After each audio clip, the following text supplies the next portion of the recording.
Joan beharra dauka hemendik, hotz egin zuen arrebak. Ez dago besterik aita. Burutik emindu behar duzu, Gregor hori denik.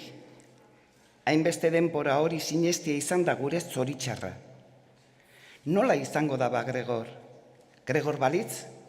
Aspaldi antzeman gozukeen pertsonok ezin dugula alako piztiarekin bizi.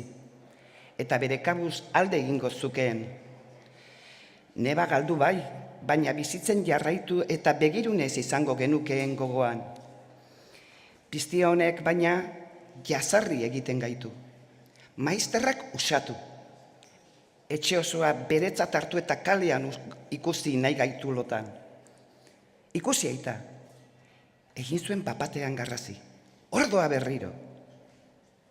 Gregorrentzat ulertezina zen arrebaren beldurra.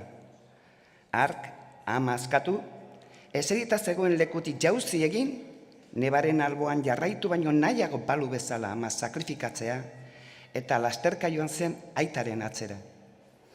Jarrera arekin azaldatuta, aita zutitu eta alabaren aurrean erdia altzatu zituen besoak, ura babestu nahian bezala. Baina Gregorrek ez zeukan buruan inor ikaratzerik, are gutxiago arreba. Bere gelara itzultzeko buelta hartzen besterik etzen hasi. Baina oso nabarmen, biratzeko ordua burua altzatu eta lurra jotzen baitzuen behin eta berriro bere egoera tamalgarriaren ondorioz. Gelditu eta ingurura begiratu zuen. Bere asmo onari igarri ziotela zirudien. Momentoko ikaraldi bat izan zen. Izilik eta triste zeuskandenak begira.